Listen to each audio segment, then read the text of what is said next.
시작할까요? 제가 오늘 맡을 토픽은 이제 엑스트라 토픽인데요. Linear Algebra over Finite Fields라는 이제 주제입니다. 그래서 특별히 어려운 내용이 아니고 오늘 사실 계산도 한 문제 정도 풀 거예요. 그래서 근데 그것도 선형대수라기보다는 그냥 논리 연산에 가깝기 때문에 네, 계산은 거의 안 한다고 보시면 됩니다. 제가 좀 오늘 날먹하려고 쉽게 가져왔습니다. 그 엑스트라 토픽이란 게 결국 이제 중간중간에 있잖아요. 이게 근데 전반적으로 제가 봤을 때는 어떤 거냐면 선형대수라고 하는 게 실질적으로 어떻게 응용이 되고 있고 우리 삶에 어떤 영향을 주고 있냐라는 것에 대한 답을 조금씩은 주는 것 같아요.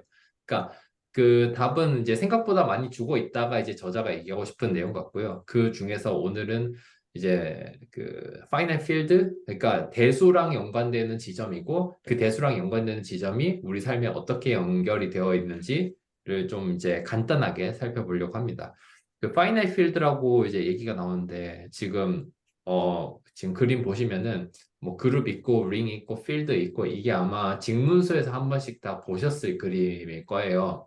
그래서 뭐 그룹 같은 경우에는 이제 뭐 덧셈 연산이 있다 뭐 이런 식의 이제 하나의 연산이 있고 필드 같은 경우에는 하나의 연산이 아니라 두 개의 연산이 있고 뭐 그게 호환이 된다. 사실 상세한 것까지는 필요 없습니다. 왜냐면 오늘 제가 할 내용이 좀 어렵진 않기 때문에 그냥 필드라고 했을 때 그냥 일반적으로 저희가 가장 익숙하게 생각하는 공간이라고 보시면 될 것 같아요. 뭐 실수 공간에서 뭐 곱셈도 있고 덧셈도 있고 뭐 나눗셈도 있고 다 그게 성립하는 이제 우리가 생각했을 때 아주 이상적인 공간이 필드라고 보시면 되고 사실 이 이상은 제가 대수 쪽을 잘 몰라서 설명 못 하겠어요. 그냥 이제 우리가 익숙하게 쓸 수 있고 모든 연산들이 존재하는 곳이 필드라고 이제 보시면 될 것 같은데 이제 이것과 연결 지점이 어떤 부분이 있냐면 이 뒤로는 이제 컴퓨터 쪽 얘기예요. 컴퓨터에서 이제 그 연산을 이제 말씀을 드렸잖아요. 근데 연산이란 게 뭐 더하기 곱하기라는 게 있지만 컴퓨터에서는 보통 논리 연산 같은 걸 많이 쓰는데 예를 들어서 그럼 논리 연산이라는 게 뭐냐면 대충 이런 식이에요. 인풋이 두 개가 들어가요. 그리고 아웃풋이 하나가 나옵니다. 이게 좀 계산이 일반적인 연산이 들어가요. 예를 들어서 이제 엔드 연산을 이제 기준으로 봤을 때 이제 그리고 들어가는 게 0 또는 1입니다. 그래서 왜냐하면 컴퓨터니까. 그래서 그 들어가는 걸 제가 그냥 임의로 A, B라고 이제 지정을 할게요. A, B. 그러면은 이제 테이블을 이렇게 했을 때 테이블을 한 세 개로 해서 아웃풋, 여기가 아웃풋. 그래서 0, 0이 들어갈 수도 있고 1, 0이 들어갈 수도 있고 0, 1이 들어갈 수도 있고 1, 1이 들어갈 수도 있죠. 근데 이거를 여기다 쓰지 말고 0, 0, 1, 0, 0, 1, 1, 1. 그러니까 엔드 현상 같은 경우에는 당연하겠지만 A, B 둘 다를 만족을 해야 되는데 여기서 1이 뭐냐면 true를 얘기하고요. 0이 뭐냐면 false를 얘기해요. 일종의 이제 논리 연산을 흉내낸 거죠. 그래서 아웃풋 같은 경우에는 당연하겠지만 0, 0은 둘 다 틀렸으니까 0이 나오고요. 1, 0은 하나가 맞으니까 0이 나오고 0, 1은 또 0이 나오고 1, 1은 둘 다 맞으니까 이 경우엔 1이 나옵니다. 이게 엔드 연산이에요. 이걸 지우고 그러면 엔드. 근데 컴퓨터가 잘 작동하려면은 엔드 연산뿐만이 아니라 여러 가지 연산들이 경우에 따라서 많이 필요해요. 왜냐면은 어, 내가 이제 어떤 특정 방식을 구현하려고 할 때 다른 방식의 연산들이 필요할 때가 많거든요. 근데 이제 일단 엔드가 이제 저희가 자주 쓰고 익숙한 연산이기 때문에 엔드 보여드린 거고 5월 연산도 있어요. 그래서 5월 연산 같은 경우에는 이거랑 좀 다른 방식으로 작동해요. 그러니까 둘 중에 하나만 맞으면은 그 아웃풋으로 true를 뱉어주는 건데 그러면 지금 여기서 A, B 같은 경우에는 둘 다 틀렸으니까 0이고요. 1, 0 같은 경우에는 A가 하나 맞았죠? 1, 1, 0, 1 같은 경우에는 B가 하나 맞았으니까 1, A, B는 1, 1 둘 다 맞았으니까 1 이렇게 오와 연산을 이렇게 논리 테이블 형식으로 정의해 볼 수 있습니다. 혹시 여기까지 좀 이해 안 되시는 분 있을까요? 질문이라든지. 네, 없으시면은 조금 더 설명을 할게요. 자, and or 같은 경우에는 이제 이렇게 말씀을 드렸고, 자, 이거를 조금만 옮겨가지고. 음, 근데 이 and or뿐만이 아니라 그 컴퓨터에서는 낸드 연산이라고 하는 거를 또 사용을 해요. 낸드 연산이란 거는 낸드 연산이란 게 좀 이상하게 보이실 수도 있는데, 어, 그냥 이거 연산만 하자면 대략 이런 거예요. 0이 들어갔을 때는 0이 나오고 0, 1이 들어갔을 때는 1, 1, 0이 들어갔을 때도 1, 그다음에 1, 1이 들어갔을 때 0. 어, 이런 식 연산들이 쓰이는데 이게 어떤 그 낸드 플랫이라고 혹시 들어보신 적 있어요? 낸드 플랫이라는 게 뭐냐면 그 컴퓨터 이제 저장 장치 중에서 하드 드라이브라는 거 많이 들어보셨잖아요. 그 다음 세대로 나온 이제 그 저장 장치라고 보시면 되는데 이게 이제 삼성전자의 제가 알기로는 주력 어떤 제품 중에 하나일 거예요. 그래서 낸드 플래시로 해서 이런 낸드 현상 같은 것들을 가지고 그 저장 장치에다 활용을 해서 이제 뭐 데이터를 저장하는 방식이거든요. 그래서 그 이제 기반에는 이런 낸드 연산 같은 것들을 많이 집적을 해서 저장하는 데 사용하고 저장할 때 뭐 고속 변환 같은 거를 할 수 있음으로써 이제 HDD보다 훨씬 더 빠른 속도를 구현을 하는 거죠. 그래서 아마 지금 이제 윈도우 10 이상 다들 쓰실 텐데 옛날에 지금 기억 한 1, 20년 전 기억을 해보시면 컴퓨터 전원 누르고 나서 거의 한 20초, 30초 정도의 부팅이 되었을 거예요. 근데 지금은 이제 그 전원 딱 누르는 순간 아마 5초에서 길어봐야 한 8초 이내에 다 화면이 뜰 거거든요. 그런 식의 부팅 속도 차이가 생기는 이유가 뭐냐면 이 SSD가 그 하드디스크보다 속도가 훨씬 더 빨라요. 뭐 이런 이제 뭐 물론 이제 이런 것들만 적용한 건 아니지만 그래서 이런 것들 이런 낸드를 연산들을 활용해서 데이터를 이제 연산하는 데 많이 사용하고 또는 저장하는 데 사용해서 우리 속도가 많이 향상되었고 그게 실질적으로 우리 삶에도 많은 영향을 주고 있다라는 얘기를 하기 위해서 이걸 이제 가져왔습니다. 낸드 그럼 연산 랜드 프레시가 SSD인 거예요? 랜드 플래시의 이제 대표적인 게 아, SSD이고요. 네. 질문 그래서 있습니다. 네. 말씀하세요. 네. 그래서 네, 이런 이제 이런 연산들이 이제 그 사용이 되고 있다라고 말씀을 드릴 수 있는 질문 있습니다. 여기 거예요. 나는 AND에 그러니까 AND의 앞에 N자를 붙여서 낸드라고 한 건가요? AND 그러니까 제가 보면 지금 네. AND나 OR로 했잖아요. 네, 네. 근데 AND 앞에 N을 붙여갖고 낸드가 이 맨 마지막 그 연산이란 얘기신가요? 그렇게는 접근을 한 번도 안 해봐서 되게 좀 생소하네요. 아, 이거 잠시만요. 이거 제가 하나 지금 빠뜨렸어요. 이거 지금 잘못 썼어요. 이게 1이에요. 그러니까 이게 낸드라고 하는 게 잠시만요. 이거 뭐지? 낸드라고 하는 게 not and거든요. 이런 식으로. 이렇게 지금 제가 아, 아까 음, 네, 그렇죠. 이래서 그 and 연산을 반대로 뒤집은 거예요. 그러면 음. 1110 이렇게 되거든요. 엔드였다 방금 뒤집음. 쓰신 네. 게, 방금 전에 쓰신 게 엑소얼 게이트인 맞아요. 것 같아요. 엑스월인데, 네, 맞아요. 제가 그걸 잘못 썼어요. 네. 엑소알이 뭐예요?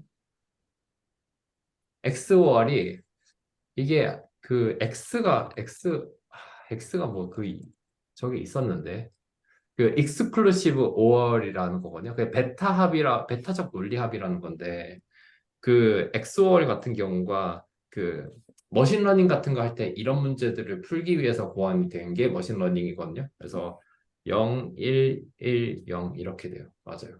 네, 지금 제가 이거 착각을 했어요. 네. 그 위에 셋 G2는 어떻게 읽는 거예요? G2요? 이거 말씀하시는 거예요? 예. 이게 이게 그 저도 이걸 좀 찾아봤었는데 이건 것 같아요. 지금 저도 이거 확실치 않아가지고 끝나고 나서 한 번 더 찾아볼 건데 이게 노테이션인 것 같은데 이런 그 선생님이 한 번씩 그 강의하실 때 이런 식으로 많이 쓰잖아요. 혹시 음, 이 기호는 익숙하신가요? 이 그것도 기호? 익숙하지 않은데, 읽을 때 어떻게 읽어요? 읽을 때 그냥 그냥 G2 이러면 되나? 뭐 글쎄요 그 이게 저도 이거 읽는 방법까지는 잘 모르겠는데 그냥 this up to 그냥 그 정도로 보통 읽지 않을까 싶은데 저도 한번 찾아볼게요. 아마 뜻하는 바는 이럴 겁니다. 아 이게 아니 이게 아니라 그거 있었는데 지금 이게 지금 제가 단어를 정확하게 지금 모르겠는데 대략 이런 식이에요. 1, 2, 3, 4 이렇게 쭉 나가는 게 이제 뭐 정수라고 했을 때 이거를 0, 1 이런 식으로 0 아니지 1, 0, 1, 0 이런 식으로 아마 짝수를 0으로 넣고 홀수를 1로 넣고 아마 이로 나눴을 일종의 때 함수네요, 함수, 그죠? 함수인 것 같은데 예.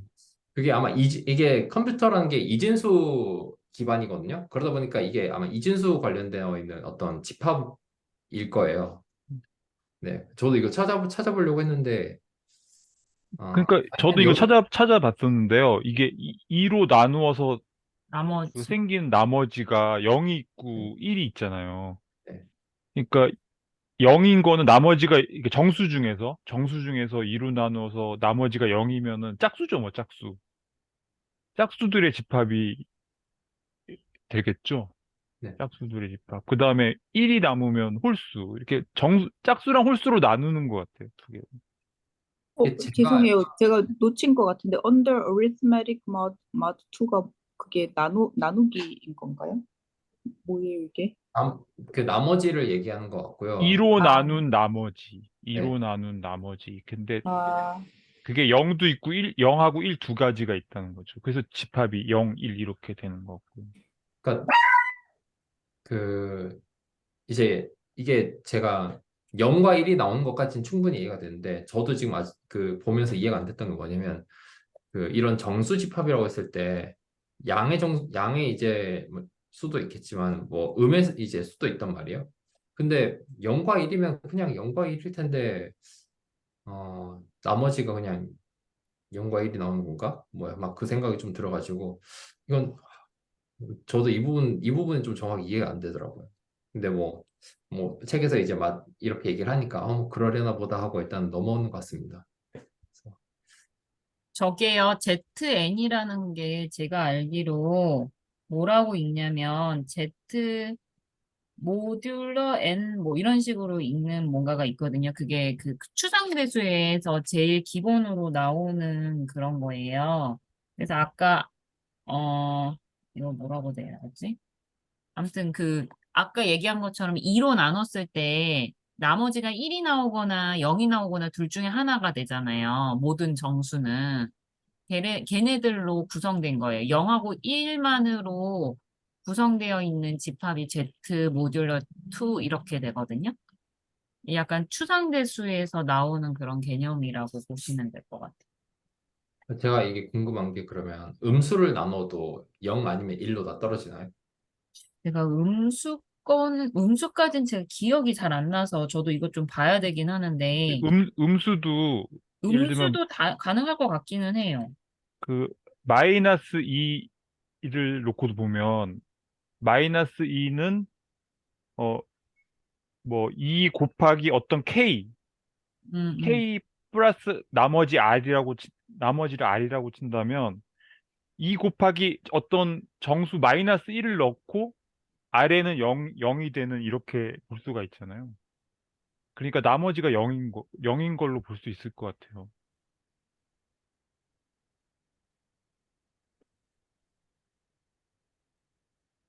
그러니까 2K 플러스 R꼴로 되는 그런 형식이 되면은 되는 것 같거든요. 어, 예, 하여튼 마이너스 2도 나머지가 0인 것으로 0으로 분류할 수 있을 것 같아요. 뭐 만들 수는 있는 것 같아서 네 그러면 일단 넘어가서 다음 거 설명드릴게요. 아, 그래서 근데 잠깐만요. 그 위에 그 연산들이 나오잖아요. 네 그, 그 0 플러스 0은 0이고, 0 플러스 1은 1이고, 1 플러스 0은 1이고, 1 플러스 1은 0이 되는 게 아까 김도호 선생님이 말한 그 엑소와 게이트를 말하는 거죠. 그러니까. 네. 음, 이게 이 연산이 이 지금 하나의 연산을 봤을 때 XOR이고요. 네. 잘못 쓴 거고 여기 연산이 AND 연산이에요. 네. XOR은 더하기고 AND 형사는 곱하기인가요? 그럼, 이게 그 곱하기 더하기 이런 개념이 컴퓨터의 어떤 그 전자기억 레벨까지 내려가면은 약간 그런 식으로 작동하지 않아요. 그냥 두 개 신호가 들어와서 하나의 신호가 나오는데 그 게이트가 연결된 거에 따라서 그 신호가 달라지거든요. 지금 이게 제가 게이트를 그냥 하나 가지고 온 건데 일반적인 더하기랑 곱하기랑은 좀 달라요. 지금 저희가 컴퓨터에서 이제 더하기나 곱하기 연산을 하는 거는 이런 게이트들을 연결해가지고 실제적으로 연산을 하는 것처럼 약간 모방한 거에 가깝거든요. 근데 약간 엑스오아는 그 뭐냐 이진법에서 더하기 한 거라고 보셔도 되지 않을까 싶어요.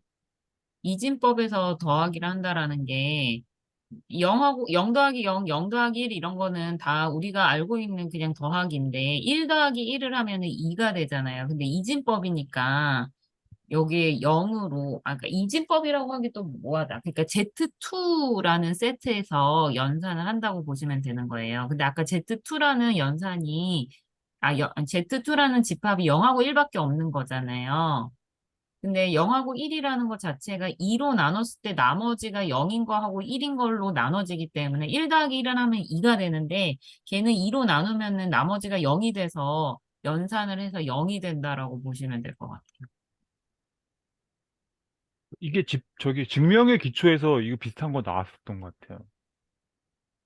그 동치류 나오고 했던, 거기서 나왔던 것 같거든요. 지금 이 음, 엑소어 연산이 좀 비유하자면은 그 일의 자리 같은 데서 예를 들어서 이제 이런 거예요. 그 숫자가 그냥 자릿수가 두 가지 있다고 해보고요. 0, 0에서 플러스 1을 했을 때 0, 1이 되고 0, 1에서 플러스 1을 했을 때 이 이진수 기준입니다. 이진수 기준일 때 그러면 이 자리는 0이 나오고 이게 올라가서 여기서 1이 나오잖아요. 그러면은 1을 더했을 때 0이 나오는 연산이 뭐가 있냐면은 여러 가지 연산이 있겠지만 이 1의 자리에서는 이 엑소어 연산을 하는 거죠. 결과적으로는. 아, 그러네요. 네. 이 야, 자리만 봤을 땐 그렇습니다. 그러니까 이게 1 더하기 1을 하면 2가 나오는 2라고 쳐봐도 2는 2로 나누어서 나머지가 0이 되니까 그래서 0. 어차피 0이 되는 거죠. 이게 덧셈을 컴퓨터의 입장에서 한 번도 생각을 해보진 않았는데 이렇게 되니까 좀 이해가 좀 되네요. 우리가 생각하는 그런 연산을 하기 위해서는 이런 논리 게이트에서 엑소어 게이트가 필요한 거죠. 음, 예, 이해했습니다. 예. 음, 재밌네요, 이거. 네. 그렇게 뭐 이제 그런 얘기입니다. 그래서 넘어가자면 그 책에 보면은 라이트아웃 게임이라고 있었을 거예요. 그래서 이게 이런 논리 연산을 가지고 만드는 게임인데 그 그 책에 있는 그냥 이제 그걸 가지고 오면 대충 이래요. 불을 어떤 방을 예를 들어서 하나를 켜요. 그러면은 해당 방 및 인근 방 4개 그러니까 십자 모양이 되겠죠. 십자 모양으로 불이 켜진다. 이런 식으로. 그리고 다른 방에 그 다음 이제 순서에서 켰을 때 여기를 키는데 미리 여기 두 개는 켜져 있었잖아요. 그럴 때는 끈다라는 거거든요. 음, 이게 아이고, 이렇게 보면은 이런 것들을 이제 모델링이라고 하긴 좀 뭐 간단하지만 해야 되는데, 할 때 가장 쉽게 접근하는 방법은 대충 이런 거예요. 이게 좀 더 딥해지면은 실제 업무에서 쓸 수 있는 것들이 되거든요. 그래서 각 방마다 번호를 부여한다. 뭐 이제 여기서 제가 그냥 어레이라고 붙여놓긴 했습니다. 그냥 배열이에요. 그래서 순서를 이렇게 지금 붙여져 있는데, 이거는 뭐 경우에 따라 이렇게 붙이셔도 되고 뭐 이렇게 세로로 붙이셔도 돼요. 근데 책에서는 그냥 이렇게 가로로 한 것 같아요. 당위성은 없습니다.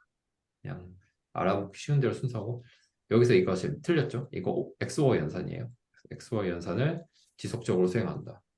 그러니까 이게 자릿수가 넘어갈 때 약간 다른 연산들 학원 이 문제가 되는데, 여기서는 자릿수가 넘어가면서 뭔가 영향을 끼치는 게 전혀 없죠. 그래서 그냥 엑소와 연산만 계속 수행을 하면 되는 거예요. 그래서 보면은 0, 예를 들어서 첫 번째 이렇게 두 개 연산을 했을 때 엑소와, 제가 위에 거 다시 가져올게요. 예, 깔려가지고 이거를 해서 자,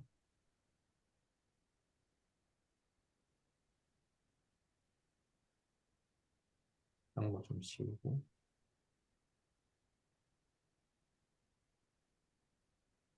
그러면은 그럼 이렇게 하나씩 한 줄씩만 계산해 볼게요.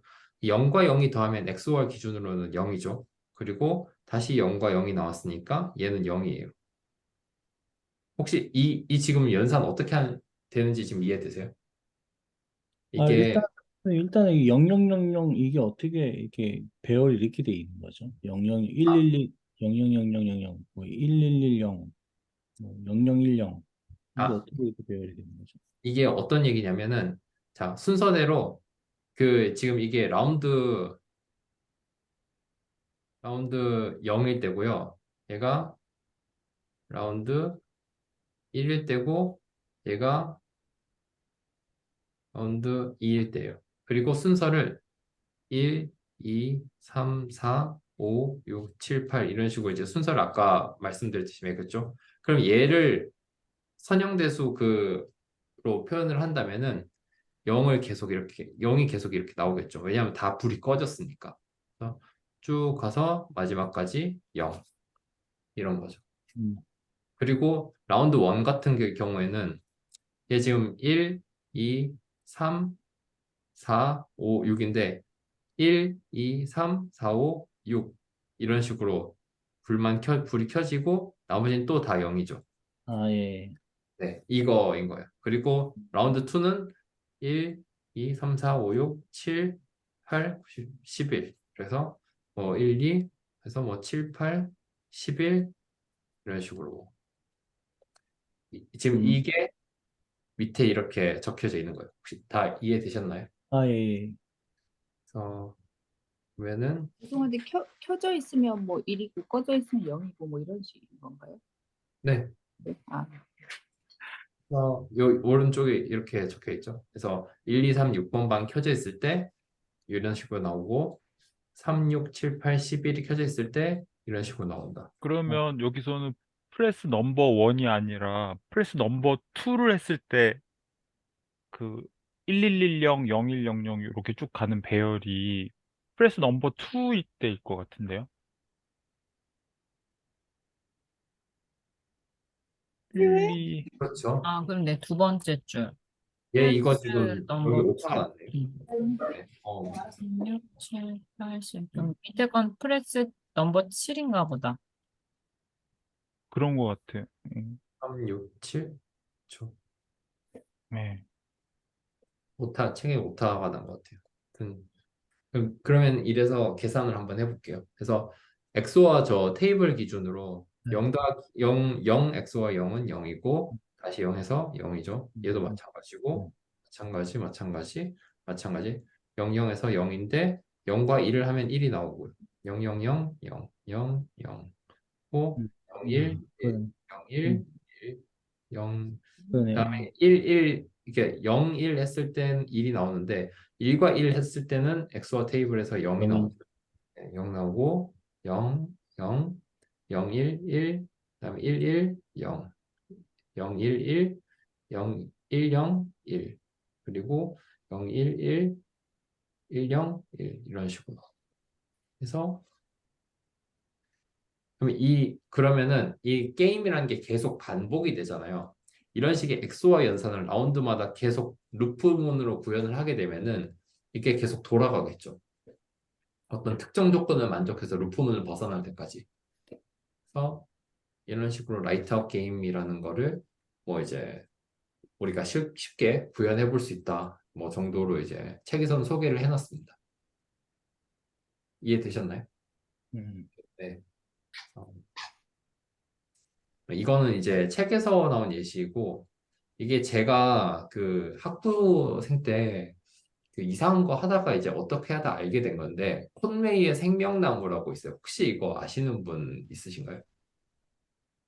제가 아마 이거를 그 보통 이제 생화학이나 이런 거 배우다 보면은 책을 전부 다 하지 않아요. 보통 중간중간에 막 뛰어넘고 뭐 필요한 것만 다루고 거의 그런 식이거든요. 해서 막 챕터 마지막 뒤쪽에 있는 그런 얘기들을 안 보는데 우연찮게 이제 그 아마 그랬을 거예요. 뭐 공부하다가 이제 짜증나가지고 이제 뒤에 거 이제 보면서 뭐 무슨 짓을 하는 거야 나중에 이래서 이제 책 보다가 아마 이런 걸 발견한 것 같은데 컨웨이의 생명나무라고 이게 지금 제가 뭐 좀 쓰려고 하다 보니까 PDF로 가져왔는데 제가 PPT로 올려놨을 거예요. 그러면은 요 그림이 보신 분들은 이제 보셨겠지만 이거 계속 움직이고 있을 거거든요. 이게 계속 움직여요. 해서 아마 나올 텐데 간단하게 좀 보여드리자면은 음, 생명나트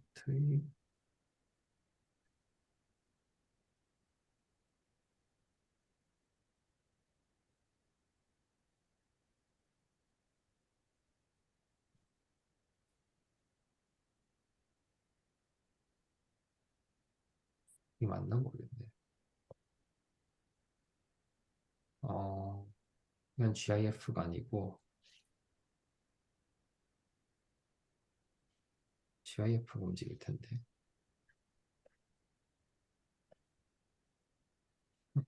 여기 있다. 이런 식으로 움직이거든요. 여기 오른쪽에 보이시죠? 예.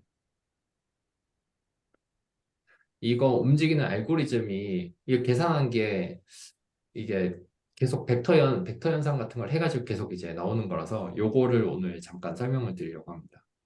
그래서 네, 나중에 올려놓은 거 있으니까 그거 보시면 되고요. 어, 규칙은 대략 이래요. 죽은 칸에 접한 세 칸 중 정확히 세 칸에 세포가 살아있다면 해당 칸의 세포는 그 다음 세대에 살아난다. 뭐 이제 뭐 어려운데 어렵게 쓰여 있는데 별거 아니에요. 그래서 예를 들어서 이런 거예요.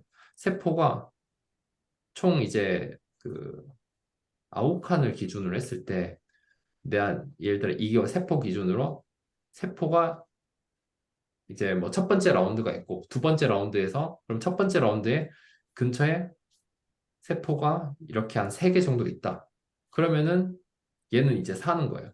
근데 사는 거에 대해서 이제 간단한 뭐 이유가 있어야겠죠. 그 세포가 이제 제대로 살아 있으려면 너무 주변이 너무 이제 빡빡하게 되면은 영양분을 계속 뺏겨 나가서 이 세포가 죽을 거잖아요. 그래서 얘를 이제 죽는다라고 이제 뭔가 죽는다라고 판정을 한 거고 적당히 이제 신호를 잘 받을 수 있을 만큼 이제 밀집도가 있으면 걔는 이제 살 수 있다. 뭐 이런 식의 생체 내에서 일어나는 일종의 메커니즘 같은 것들을 그냥 간소화시켜서 뭔가를 해본 거예요. 그래서 한 세 개 있으면 내 생각엔 죽어야 되지 않을까? 뭐 이런 이제 거의 규칙을 세운 거고요.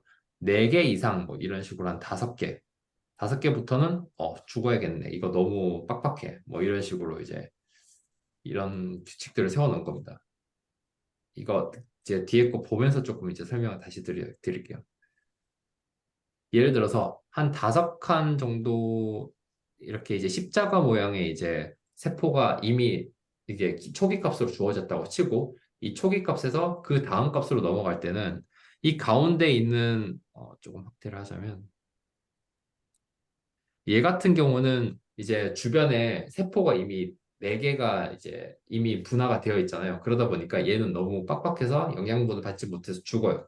그리고 요 주변으로 이제 그 다음 이제 세포들이 분열을 해가지고 이렇게 네모 형태로 이제 채워지는 거죠. 이 라운드 원 형태로. 그 다음에 반복됐을 때 좀 더 퍼지고 대신에 가운데는 죽는 거죠.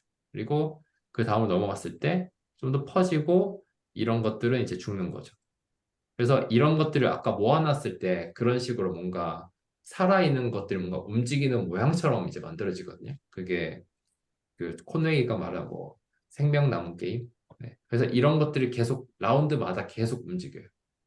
그래서 어느 순간 이런 것들만 연구하시는 분들은 이게 뭐 계속 그 뭐라고 할까? 움직이는 것들을 계속 이제 모사하게 되거든요. 모사한 것들, 어떤 패턴이 뭔가 되게 막 신기한 게 있을까 이러면서 그런 것들을 찾는 것들을 많이 합니다. 그럼 이거는 뭔가 진짜 생명 쪽에서 그 뭔가 메커니즘이 이런 메커니즘으로 뭔가 작동하는 게 있어서 이런 식의 뭔가가 있는 건가요?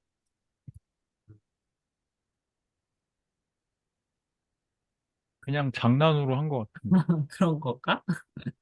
근데 시작은 작가인 것 같아요, 저는. 예, 근데 이게 그 보여주는 게 이제 그런 거 있는 것 같아요. 되게 보면 규칙이 복잡하진 않거든요.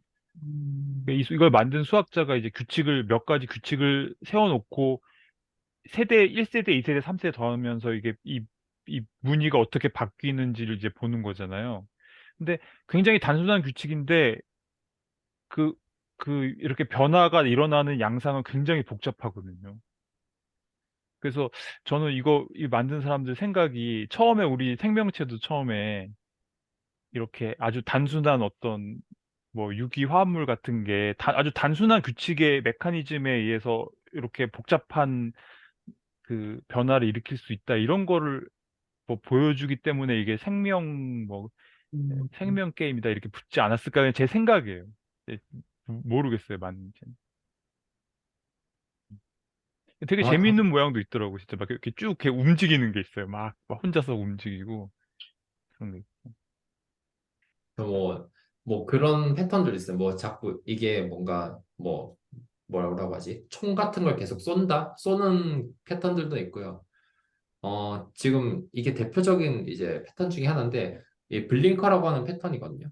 얘는 여기에서부터 이제 시작을 하게 되면은 이 가운데 있는 세포는 계속 이제 살아남아요. 왜냐하면 가운데 있는 세포는 이제 양쪽에 이제 두 개의 세포가 있기 때문에. 근데 얘네 양쪽 둘 같은 경우에는 주변에 세포가 너무 없기 때문에 얘는 또 죽거든요. 얘는 죽고. 그래서 그리고 얘는 여기 둘 같은 경우에는 이게 이제 세 개 있잖아요. 주변에 연결되어 있는 세포가. 그래서 얘네는 분할을 해요. 그러면은 이제 세로 막대 형태로 이제 그 다음 라운드가 되거든요. 그럼 세로 막대형은 네. 선생님, 그게 동그라미는 뭐예요? 이 동그라미는 그 다음 라운드에 살게 되는 그 다음 라운드에 이제 이 두 개의 칸이 채워져. 분화된, 네. 분화된 애들인가요? 그리고 얘네 둘은 죽어요. 그러면은 왼쪽에 제가 그린 것처럼 이렇게 세로막대형이 뭔가 되거든요. 이런 식으로. 이런 식으로. 근데 이 세로막대형이 웃긴 게 한 번 더 라운드를 거치게 되면 가로막대형이 돼요. 이거 계속 반복하는 거거든요.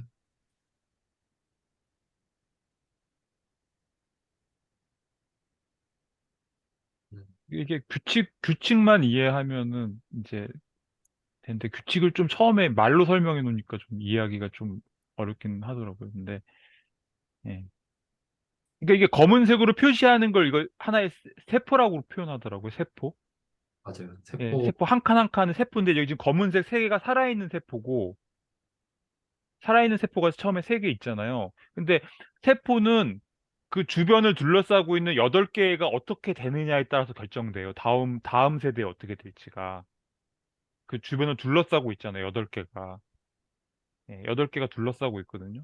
근데 여기 보면 가운데 있는 그 검은 거는 계속 살아 있어요. 왜냐하면 주변에 둘러싸고 있는 것 중에 살아있는 게 2개나 3개가 있으면 계속 살아요. 근데 두 개가 있잖아요. 주변에. 자기 옆에 하나씩 끼고 있잖아요. 그러니까 걔는 계속 살아있는 거예요. 근데 왼쪽에 있는 검은색은 두 개나 3개가 있어야 되잖아요. 그 8칸 중에. 근데 하나밖에 없잖아요. 지금 검은 게. 가운데 있는 거, 검은 거. 그러니까 걔는 죽는 거죠. 이게 다음 세대에게는 없어지거든요. 그 다음에 그 우리 강배철 선생님 동그라미 쳐놓은 부분 어떻게 되냐면 그, 원래는 죽어 있는 세포인데 주변에 세 개의 살아있는 세포가 있으면 그게 살아있는 세포가 돼버리는 거예요. 그러니까 태어나는 거죠, 거기가. 예. 그래서 이렇게 이렇게 가로에서 가로로 갔다 세로로 갔다 가로로 갔다 세로로 갔다 이렇게. 이것만 왔다 갔다 한다는 거죠. 그쵸, 그쵸. 요 요거는 그런 패턴으로만. 모양. 예, 그런 여기서 패턴. 시작하면은 이게 왔다 갔다 가로로 3개, 세로로 3개 이것만 왔다 갔다 할 수 있다라는 그런 건 거죠. 네. 세포가 복제한다라고 보면 될 것 같고요. 세포가 복제할 때 왜 이런 식으로 뭔가 모델링을 했냐면 대표적으로 저희 그 피부 세포 같은 경우에 어떤 게 있냐면 그 피부라는 거 하는 게 여러 개 세포가 연결되어 있잖아요. 그러면은 본인뿐만 아니라 주변에서 이제 시그널들도 있고 물리적인 스트레스 같은 것들도 계속 있단 말이에요. 그러면은 그런 상황에서는 정상적인 피부 세포는 분할을 멈춰야 돼요. 분할을 멈추지 않으면 계속 이게 막 종양처럼 이렇게 커질 거거든요.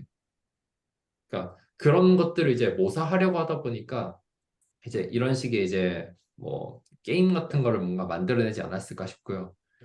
다시 설명을 하자면 이제 하나 이렇게 있을 때는 이 가운데 있는 세포만 기준으로 말씀드릴게요. 하나 이렇게 있게 되면은 나오는 뭐라고 할까 특정 신호 같은 것들이 너무 이제 적게 되니까 얘 같은 경우 이제 뭐 죽게 된다 뭐 이렇게 이제 얘기를 하고 2개도 마찬가지고 이제 3개부터는 이제 뭐 신호들이 많이 들어오니까 뭐 살아남는다.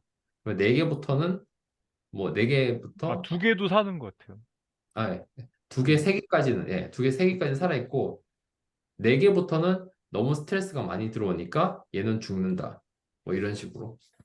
네, 대략.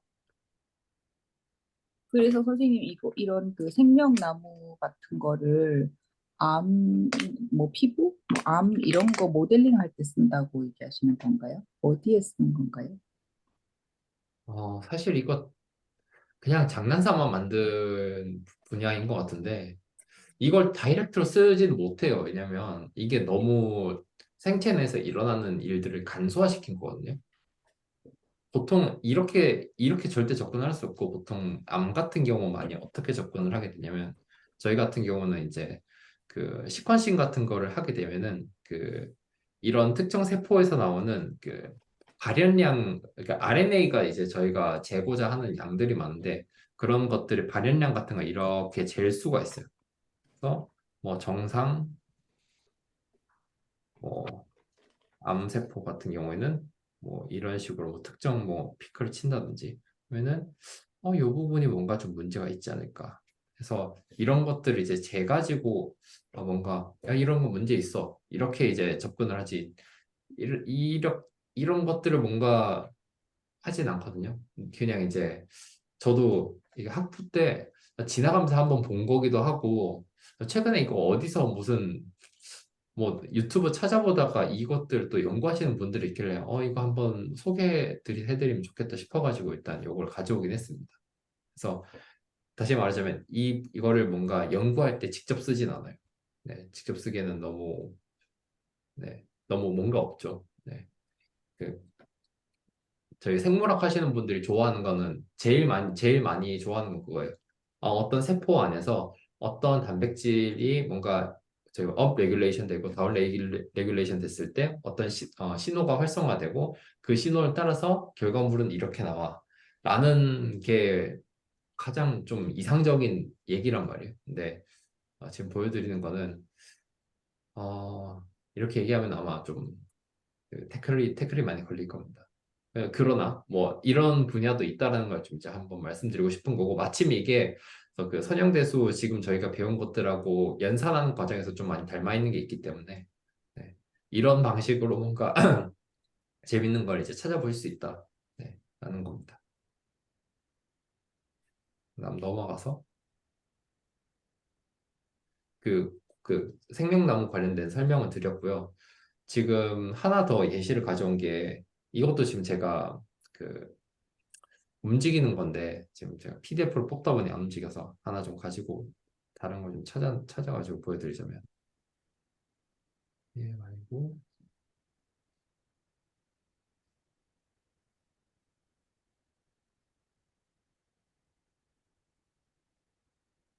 이런 그림이거든요. 이게 지금 도넛이 돌아가고 있잖아요. 그렇죠? 네, 도넛이 돌아가고 있는데 보시면은 이게 각각 그냥 이런 달러 표시 뭐 이런 것들이 그냥 순차적으로 계속 그냥 화면에 나오는 거예요. 네. 근데 이거를 연산을 할 때 그러면은 이 달러 표시를 프레임마다 그러면 하나하나 이거를 다 찍어냈냐? 라고 물어보실 수 있잖아요. 그렇게 절대 구현하지 않고요. 물론 그렇게 구현을 하실 수 있어요. 노가다를 해가지고. 근데 이게 그 회전 행렬을 곱해 나가는 방식으로 만들어지는데요. 이게 지금 잠깐만요. 멈춰 있는 걸로 다시 돌아가면 이게 지금 멈춰 있을 때예요. 멈춰 있을 때인데 지금 색깔 좀 바꿔서 얘 같은 경우는 빛을 받는 부분이고요. 지금 이런 식으로 약간 점 이런 부분 있잖아요. 빛이 없는 부분이에요. 왜냐 밝기를 이제 표현할 수가 있으니까 이런 것들 가지고 일종의 착시 효과 같은 거죠. 그래서 이런 식으로 빛이 지금 현재는 들어오고 있고 돌리게 되면은 이제 이 빛이 이제 다른 부분으로 조금씩 옮겨가겠죠. 네, 그래서 근데 이제 그거를 어떻게 하게 되냐면 간단하게 설명을 드리자면은 뭐 이런 것들을 행렬로 다 구현을 해놔요. 예를 들어서 이런 식이겠죠. 뭐 0, 아, 처음에 먼저 어떻게 해야 되냐면 그 숫자 하나당 이런 식의 기호를 매핑을 해요. 뭐 달러 표시. 그래서 쭉 내려가다가 뭐 한 60, 한 3번째쯤에 점 이런 식으로. 근데 내려가는 게 보통 이렇게 돼야겠죠. 빛이 뭐 밝은 기호순. 보면 달러 표시 같은 경우에는 상대적으로 그 뭐냐 점이 많이 들어가 있고, 아이고 이런 점 같은 경우에는 밝은 부분이 상대적으로 적잖아요. 그러다 보니까 이런 그 그림자 같은 것들을 표현을 한 거예요. 이런 것들 매핑을 해놓은 다음에 매트릭스를 하나 만들 수 있어요. 그러면 매트릭스가 2차원대 있으니 어떻게 만들지는 뭐 밝은 부분은 0이 이렇게 쭉 들어갈 것이고 그다음에 어두운 부분은 1 이런 식으로 1이 이렇게 쭉 들어가면은 뭐 그것도 어느 정도 토로스에 맞게 이제 할 수 있겠죠. 그러면은 이런 토러스가 하나 만들어지고요. 여기에다가 곱하는데 회전 행렬 같은 거 곱해요. 그러면은 뭐 0, 뭐 사인 세타 이런 식으로 사인 코사인 세타 이런 것들을 가지고 회전 행렬을 만들 수가 있거든요. 그러면은 그 연산 결과가 토러스가 이렇게 이제 처음에는 있다가 아이고 이렇게 있다가 살짝 돌아가면서 이런 식으로 나오고 빛도 여기서 이 부분이 밝고 이 부분이 어두웠는데 이 부분이 밝고 이 부분이 어둡고 이런 식으로. 근데 이거를 계속 돌리다 보면은 나중에 원래대로 이제 토러스가 나오는 거죠.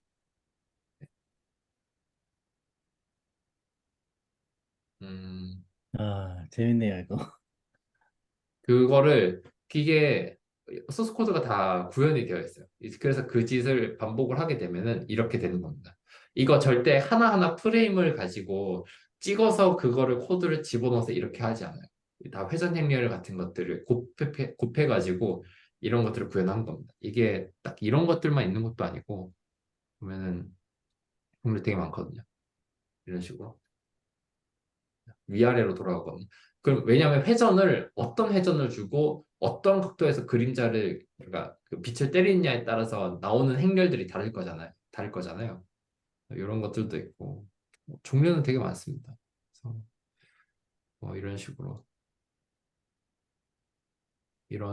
이제 이건 좀 더 이제 다이나믹하게 움직이죠. 이것도 게임할 줄 알면은 진짜 해보면 좋을 것 같아요. 회전 행렬 넣어가지고.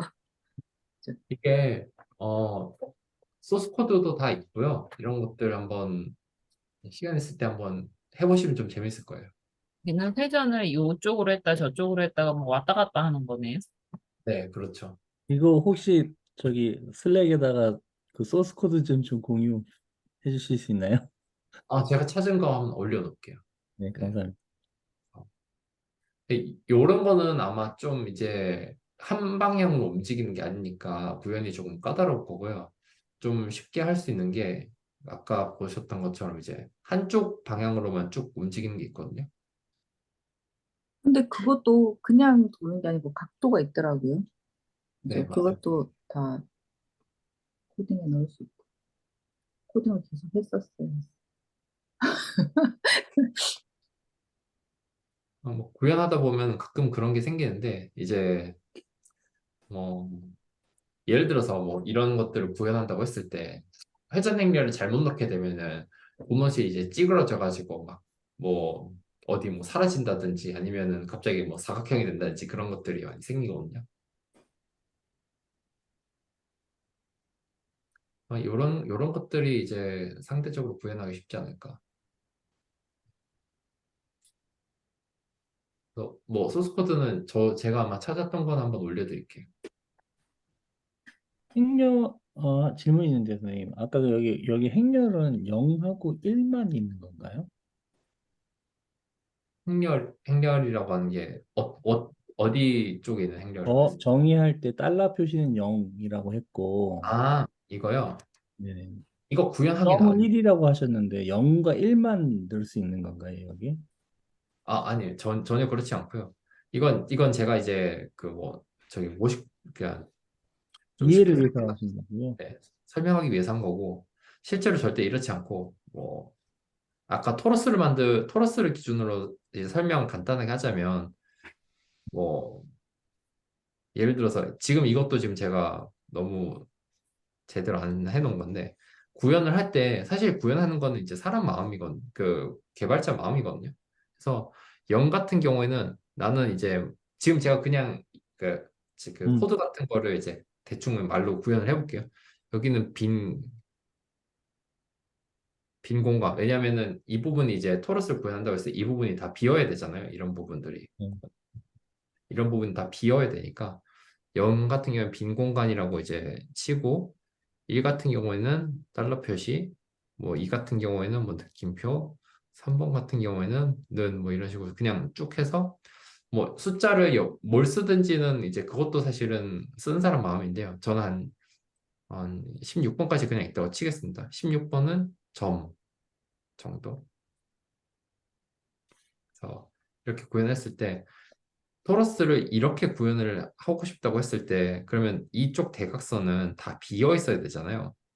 이쪽 대각선도 네. 마찬가지고 0, 0, 0, 0, 0, 0, 0, 0, 0, 뭐 이런 식으로 음, 0. 그런 다음에 이 부분이 문제인데 제가 빛을 때리는 거를 대략 한 이쪽쯤에서 때린다고 해볼게요. 그러면 이쪽 부분이 밝아야겠죠. 그러면 이제 1, 1, 1, 1, 뭐 1, 다음 뭐 2, 예, 2, 이해했습니다. 예. 4, 4, 뭐 이런 식으로 4, 음, 음. 4, 4, 뭐 이런 식으로 쭉 가서 뭐 16, 이런 식으로 이런 매트릭스를 하나 만드는 거죠. 마치 숫자로 그림을 그리듯이 그렇게 매트릭스를 만드는 거네요. 그렇죠. 저희 옛날에 한 언제였더라 그 PC 통신 같은 거 할 때 보면은 그때는 그림 같은 거 올리기 어려웠잖아요. 그래서 음, 막 이런 뭐야 이모티콘 같은 거 이런 거 하고 막 여기에 뭐 이거 넣고 뭐 몸 막 그리고 이런 것들 막 텍스트 문서를 해가지고 막 했었잖아요. 그런 거 한다고 보시면 돼요. 그것도 사실 행렬의 일종이거든요. 컴퓨터 입장에서 봤을 때는. 예, 이해했습니다. 네, 감사합니다. 네. 그래서 그 얘기를 하고 싶었는데, 선형대수가 생각보다 많이 쓰이는구나라는 걸 저도 업무하면서 좀 알았는데, 이런 식으로 많이 쓰이고 있더라고요. 특히나 컴퓨터 같은 경우에 그래픽 연산 같은 것들 보면은 막, 왜 저기 자녀분 있으신 분들은 막 그 게임 같은 거 할 때 그래픽 카드 비싼 거 사야 된다고 해서 막 비싼 컴퓨터 사달라고 조르거든요. 그게 이런 이제 그 벡터 연산 같은 것들을 할 때 컴퓨터가 사실 이런 것들 연산 많이 하는 거예요. 이렇게 막 회전하고 뭐 돌리고 뭐 이제 뭐 캐릭터가 뭐냐면 고속으로 움직여야 되니까 이런 것들을 할 때 연산량이 많기 때문에 이런 식의 이제 이게 조금 이제 더 고차원적으로 되면은 이제 그게 게임 엔진 되는 거고 뭐 그 게임이 되는 거죠. 실질적으로 많이 사용하고 있다라는 걸 좀 알려드리려고 몇 가지 예시들을 좀 가져왔습니다. 책에서 이제 했던 거 하나랑 제가 생각했을 때 이런 것들 뭐 한번 해보시면 좀 재밌을 것 같다 라고 생각한 것들 한 2개 정도. 이거 완전 지금 이해가 되고 있습니다. 지금. 너무 네. 재밌네요, 이거. 어, 저는 사실은 이제 선형대수를 배워야겠다고 생각했던 이유가 뭐냐면 그 차원 축소 분석을 제가 업무하는 과정 중에서 많이 하게 되는데 그게 이해가 안 되더라고요. 왜 이런 것들을 하는 거지 싶었는데 계산을 하다 보니까 이제 선형대수 같은 것들을 이제 기준으로 그 차원축을 이제 재설정하는 과정이 결국 이제 저희 차원축소 분석이구나라는 것들 좀 알게 되었어요. 근데 이거를 딱 그냥 그 정도면은 이해하고 끝날 부분이거든요. 근데 이거를 내가 응용하려고 했을 때는 그거보다 훨씬 더 많이 알아야 되더라고요. 그 차원 축소 그거 혹시 롬이라고 부르는 그건가요? 어떤 거요? 뭐 무슨 reduced order model 뭐 이건가요? 차원 아, 축소? 그런 건 아니고 그 PCOA라고 하는 분석이 있는데요. PCOA 이게 이런 것들이 있는데 이게 무슨 거냐면 한번 찾아서 한번 보겠습니다.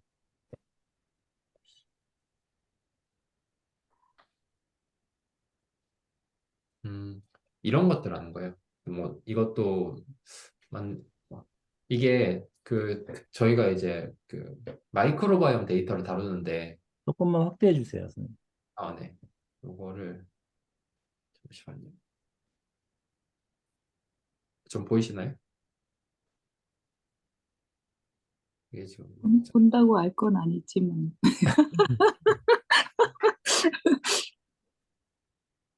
이게 보이네요. 네.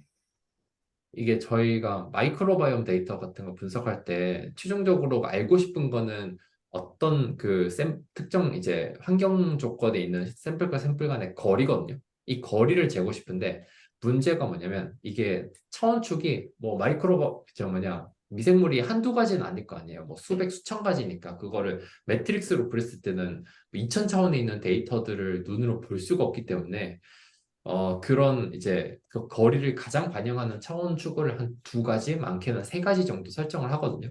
그 3가지를 뭐 분산이 이제 많게 뭐 축소를 한다든지, 뭐 아니면 이제 다른 방식으로 축소를 한다든지 하는 방식으로 축소를 하게 되면은 대략 이런 식으로 그래프를 얻어요.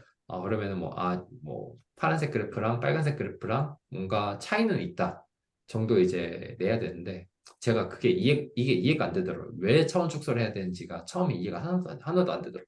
여기 점 찍힌 건 뭐예요? 빨간색 점이 있고 네모난 뭐 파란색 있고 이게 뭘 말하는 거죠? 이게 여기서는 그냥 그룹인 것 같아요. 여기 뭐 지금 보면은 뭐 오리진하고 뭐 스타트 이게 아마 조건인 것 같아요. 어떤 정보를 나타내는 거예요? 그게 뭘 의미하는 거예요? 이거는 축 자체가 가진 의미는 없어요.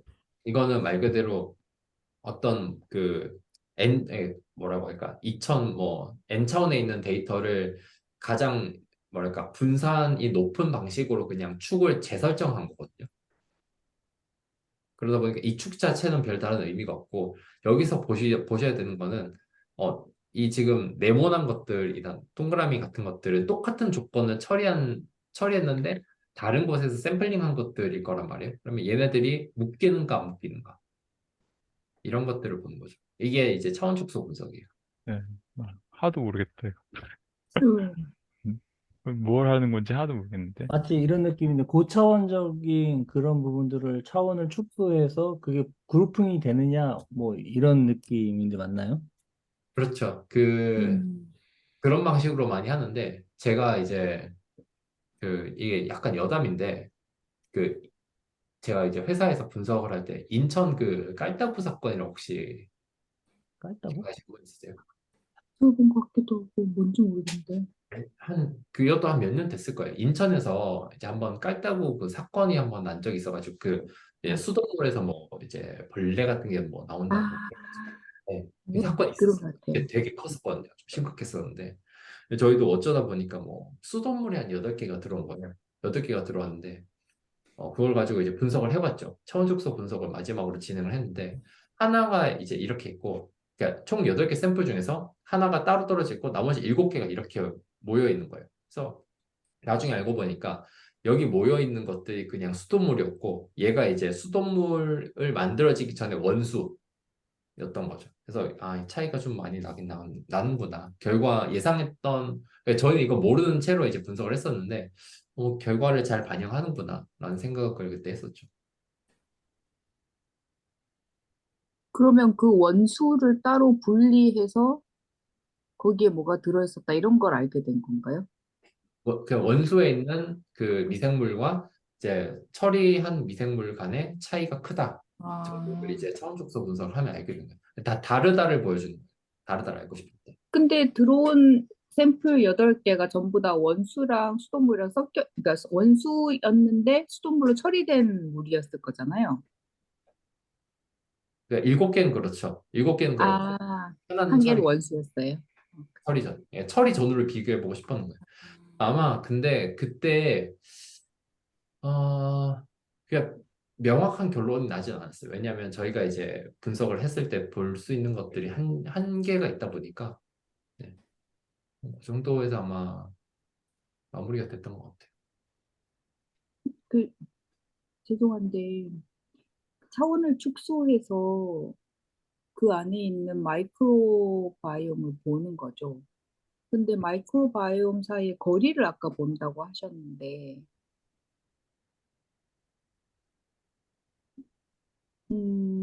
모든 마이크로바이옴과 다른 모든 마이크로바이옴 사이의 거리를 보시는 건가요? 어떻게 했길래 원수만 따로 한 군데 있고 다른 7개는 다른 곳에 모여 있었던 거죠? 그거는 이제 그 저희가 군집을 비교했을 때 군집 간의 성격이 많이 달랐기 때문에 이제 그 클러스터링이 다르게 된 거거든요. 일단 그렇게 얘기해 볼 수 있고 말씀하셨던 것처럼 이게 추상적인 데이터다 보니까 거리라는 거를 보통 어떻게 잴 수밖에 없냐면 이런 식이에요. 저희가 하나 그냥 추가하자면 최종적으로 얻는 데이터가 어떤 식이냐면은 샘플이 뭐 A, B, C, D 이런 식으로 있다 치고 얘가 뭐 저희 뭐 알파 그룹, 얘가 베타 그룹 이런 식으로 칠게요. 이거는 샘플. 보통 데이터를 어떻게 얻게 되냐면 뭐 음, 음, 음,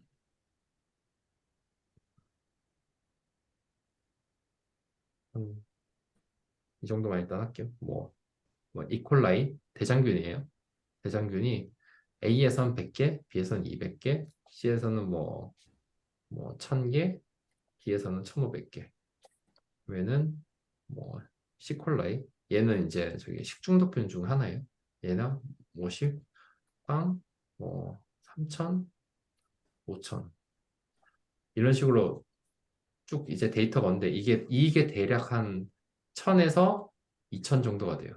그러니까 발견된 미생물이 되게 많다는 얘기인 거죠. 그래서 그러면 이거를 제가 궁금한 거는 제가 알파 그룹과 베타 그룹이 다르냐인 거예요. 제가 궁금한 건. 그러니까 그러면 이거를 yes, no를 얘기를 해줘야 되는데 이거 어떻게 그럼 잴 거냐인 거죠. 어떻게 잴 거냐. 이방 여기서 이 알파 그룹이 이콜라이고 베타 그룹이 C콜라인가요? 아니요. 이건 지금 AB, 예, 예, 예. 그 오. 그 기준을 정하는 문제인가요? 다른 게 뭘 다르다는 거? 뭐 다르다고 하려면 뭐가 기준이 있었을 거예요. 네. 그렇죠. 그 말씀하시는 게 이제 맞는데 그러면은 그 기준을 이제 이런 식으로 이제 정하는 거죠. 이걸 하나하나의 차원으로 보는 거예요. 혹시 이해되세요? 한 데이터요? 이콜라이 100, 200, 1000, 1500 이게 하나의 차원이라고요? 그렇죠. 이걸 하나의 차원으로 보는데 그러면은 그럼 저희가 대략 1000에서 2000 차원이 있는 거네요, 여기는 지금.